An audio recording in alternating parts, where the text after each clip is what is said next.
Gib mir Go für den Launch. 4, 3, 2, 1.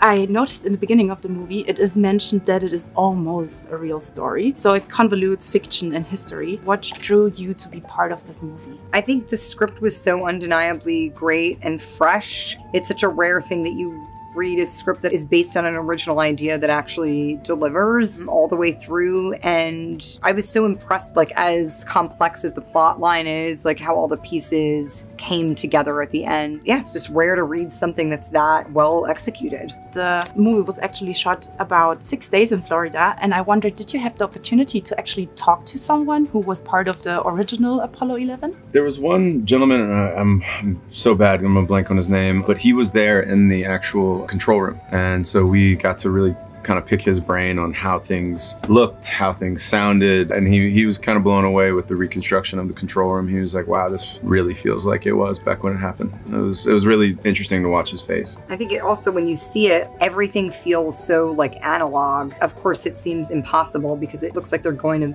the moon in like a microwave or something. You're like, technology has advanced so much since that time. They just have rocket and math. That was it. They were like, yeah, right about there. Let's just go over there and shoot it over there. It's insane. Die NASA braucht einen Marketing-Spezialisten und Sie sind einfach die Beste. Entschuldigung, was machen Sie denn hier? Ich dachte, da war was zwischen uns, also habe ich Sie gesucht. Was? Das war ein Witz. Ich arbeite jetzt hier. Wir verkaufen den Mond. I was very impressed by Kelly. She uses her intelligence and has a lot of charm. What would you say, what is the key to her success? I think she's a survivor. She had a traumatic youth and, you know, I think learned how to pivot, and she survived in a time and place where all odds are against her, and then she comes to New York and that's like its own jungle, you know, to survive. And, you know, I think she just has those like life skills that allow her to understand that her strengths lie partly in the fact that she's underestimated. And for Cole, he wasn't able to be an astronaut because of a medical condition. He decided to stay at NASA, and I wondered if you ever had to quit acting for whatever reason. Is there any position on a film set that you would like to be part of? I probably love to do stunts. I really appreciate them in a way that I think maybe they're not appreciated by even like sometimes the director, because the director, it's so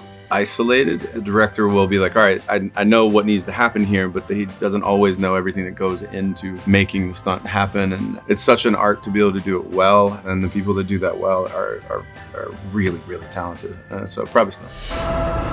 Die ganze Welt wird zusehen. Wir können es uns nicht leisten, gegen die Russen zu verlieren.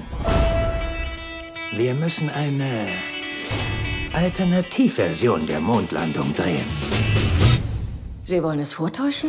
In the movie was soon to be very famous black cat. Normally, a black cat is a bad omen for bad luck, but in the end, the cat plays a rather important role, I would say. Is there any moral of the story to a black cat? I don't think there's a moral for me. Is there a moral for you? About the black cat? I'm not a superstitious person, but I had a black cat. To me, they seem lucky because they get a bad rap. I think they get a bad rap as well. Yeah, who started that? Who did start that?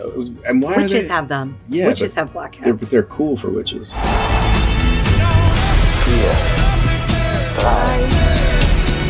2, 1 und